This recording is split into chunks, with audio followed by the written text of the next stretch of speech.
Buenas tardes, hermanos. Dios les bendiga.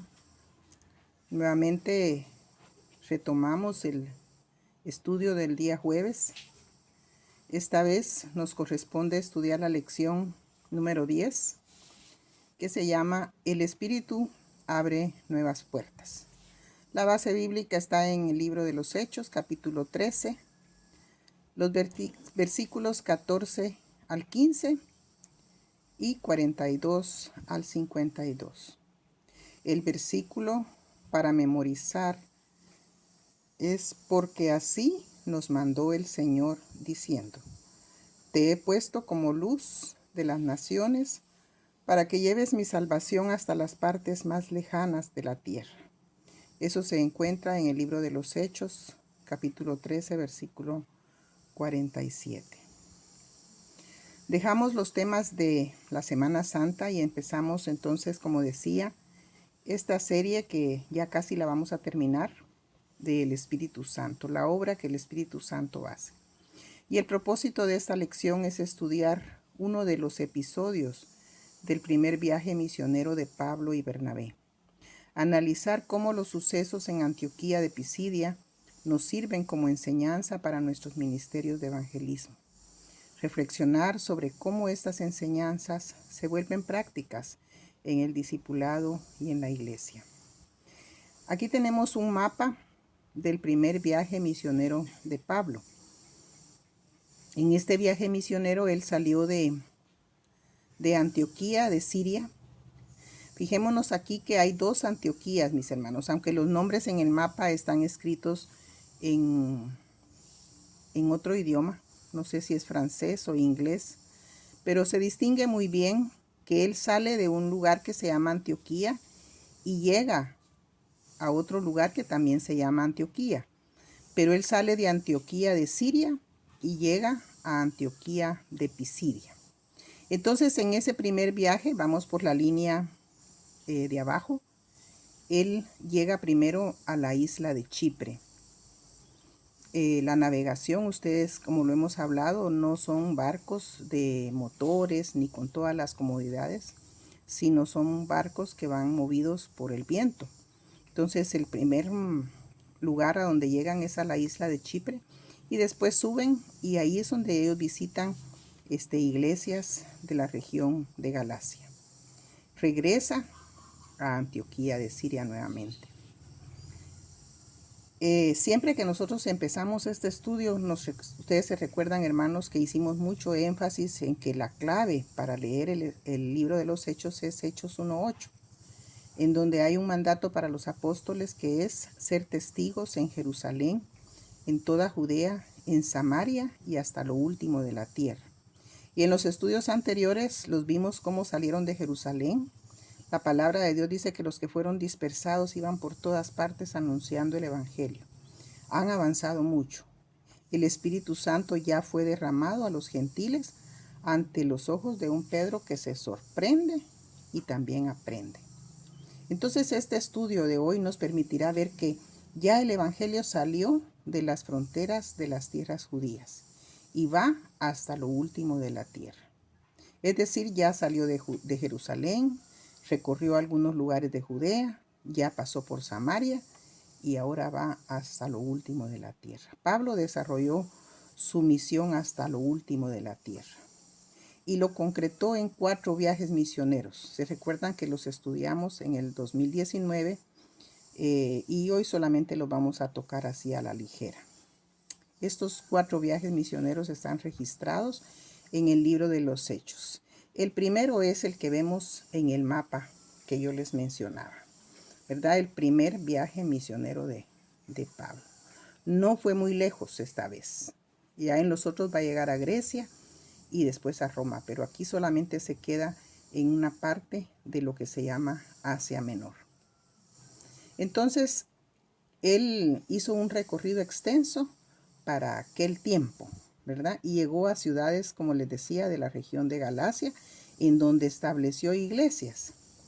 Si miramos el mapa, ahí está Iconio, Listra, Derbe, Perge, Salamina, Pafos, que son iglesias que se mencionan en el libro de los Hechos.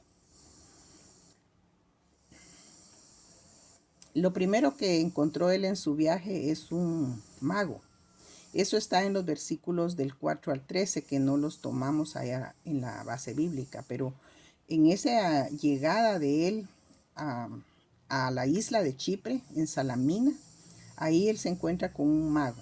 Y la palabra de Dios dice que además era un falso profeta, que era judío, que resistía la palabra y procuraba apartar de la verdad al que era cónsul, procónsul, y era un varón prudente, ¿verdad? Eso lo encontramos en los versículos del 4 al 13. Pero ¿qué pasa en el ministerio de Pablo? Pablo lo confronta, es decir, se enfrenta a él. Él queda ciego por la palabra de Pablo, queda ciego por un tiempo. Y esto es un testimonio ante la gente. Fíjense que es una de las primeras obras que Pablo hace ya como apóstol, de las primeras señales, podríamos decir, que Pablo hace como apóstol ante la gente. Y la gente se maravillaba.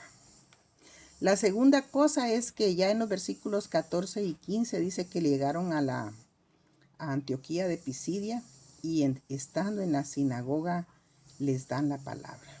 Hay una cosa que yo les he repetido, mis hermanos, y es que los apóstoles que iban predicando el evangelio, y Pablo también, siempre que llegaban a un lugar, primero predicaban en la sinagoga. Y Pablo lo hace. Él llega a la sinagoga. Siempre buscaban la sinagoga. Y en esa sinagoga de Antioquía de Pisidia, después de que pasó la liturgia, le dieron la palabra a Pablo. Nos podemos imaginar nosotros, hermanos, a un hombre que le gustaba predicar, a un hombre que tenía en la punta de la lengua el mensaje, a un hombre que era maestro, conocedor. Él habló con denuedo, aprovechó el espacio que le dieron para dar un discurso profundo. Ese discurso nosotros no lo vamos a leer aquí, pero ustedes lo pueden leer en su casa. Está en los versículos 16 al 41. Un discurso que provocó bendiciones y provocó conflicto. Si nosotros leemos los versículos 42 al 45 del capítulo 13, vemos que hay de las dos cosas en la experiencia de Pablo. Bendición, porque la gente se maravilla de su palabra, la recibe con gozo, se convierten, pero también conflicto. Y esa fue la experiencia de aquella iglesia, mis hermanos. Siempre que ellos predicaban, hacían un milagro, hacían alguna señal, la gente se maravillaba, pero los religiosos se molestaban. Y hay testimonios de eso, ¿verdad? Muchos al oírlos hablar se acercaban y deseaban oír la palabra.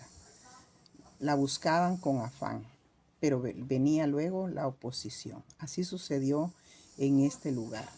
Mientras muchos se convertían y se gozaban con esa palabra, los líderes judíos, dice la palabra de Dios aquí en este capítulo 13, que instigaban a la gente, a las mujeres, dice, los ponían en contra e iniciaban la persecución.